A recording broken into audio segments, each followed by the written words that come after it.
Sabe aquela sensação de entrar num espaço que parece banhado por uma luz dourada de fim de tarde? Um verdadeiro santuário mental, super íntimo, onde o silêncio absoluto toma conta. Mas detalhe, não por falta do que dizer, mas sim por um excesso gigantesco de encantamento. É exatamente assim, com essa atmosfera quase palpável, que o universo deste poema se apresenta. O simples ato de olhar para a pessoa amada faz com que, de repente, todas as palavras evaporem. Fica literalmente apenas o olhar. E é bem aí, a partir desse momento de puro emudecimento, dessa admiração totalmente incondicional de um marido por sua esposa, que a nossa jornada começa. E é mergulhando nessa obra que a gente vai explorar o poema M. A nossa ideia aqui é fazer uma análise lírica dessa viagem profundamente romântica, vendo tudo através dos olhos devotos de um observador que está fascinado pela beleza da esposa. Nós vamos decupar toda essa rica simbologia do silêncio e descobrir como ele constrói, passo a passo, uma verdadeira fortaleza interna só para abrigar esse amor supremo.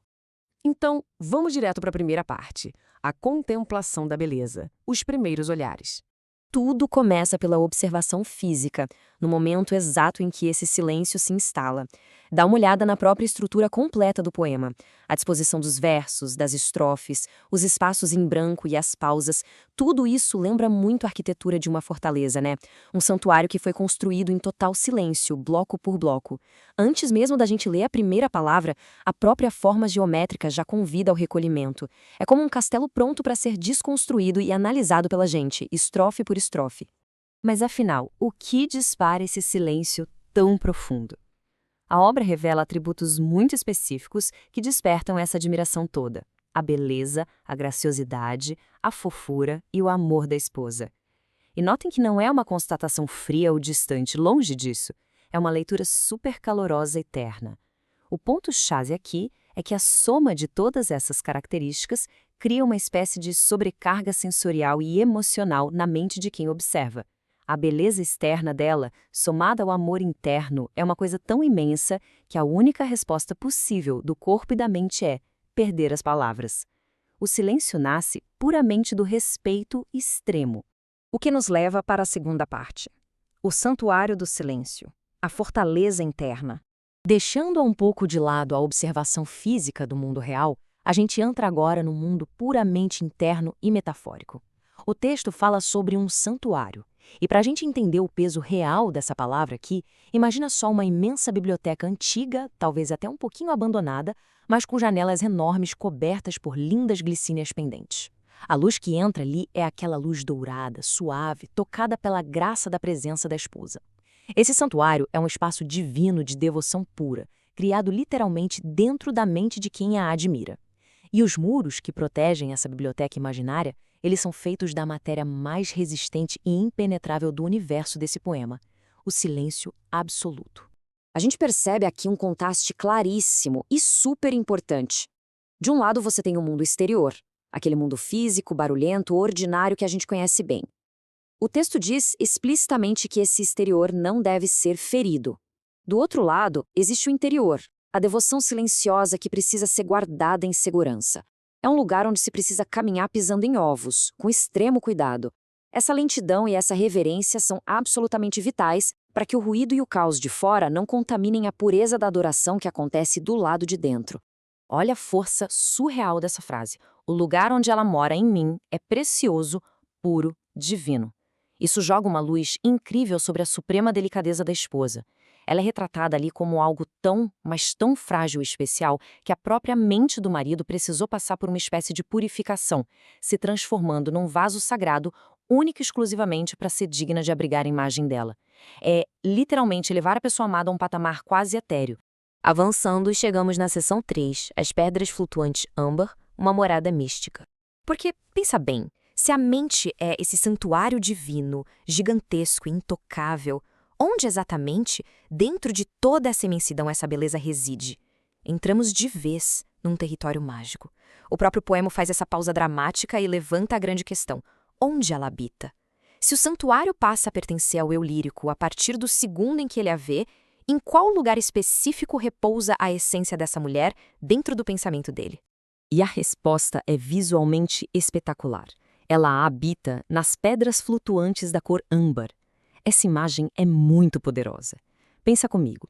Pedras normalmente representam peso, força da gravidade, aquilo que afunda, certo? Mas aqui não, por causa da força colossal desse amor, elas flutuam. E a cor âmbar amarra perfeitamente com aquela nossa ideia lá do início, da luz de fim de tarde. É um brilho quente, dourado e, acima de tudo, preservador. Afinal, como a gente sabe, o âmbar na natureza tem o poder de eternizar, de guardar intacto aquilo que ele envolve. A partir desse exato momento em que a visão acontece, o santuário interno simplesmente desperta. E segue uma sequência super clara. Primeiro, algo deixou sua casa, o que indica uma movimentação profunda lá na alma de quem está observando. Depois, um sussurro começa a ecoar por esses corredores que antes estavam completamente vazios.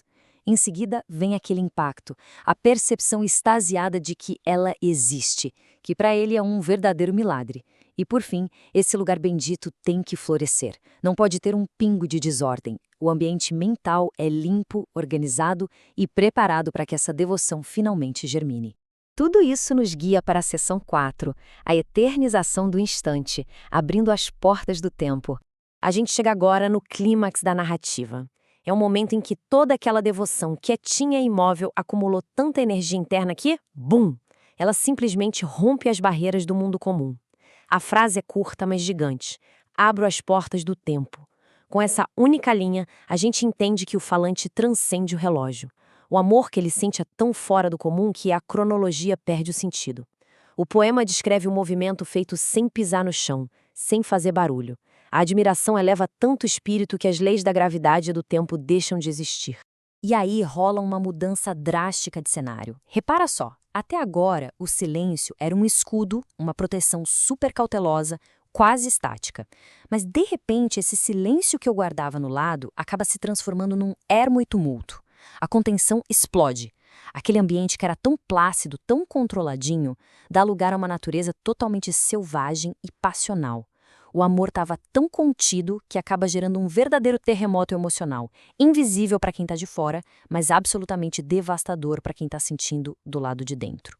Para representar essa urgência toda, essa verdadeira explosão de sentimentos, o poema adota um ritmo bem mais acelerado.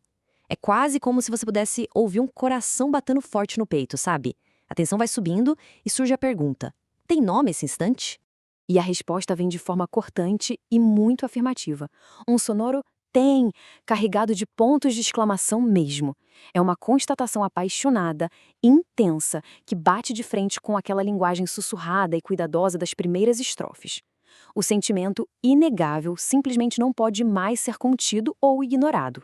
O que nos leva para a nossa quinta e última parte. Devoção à Suprema M, o sentinela fiel.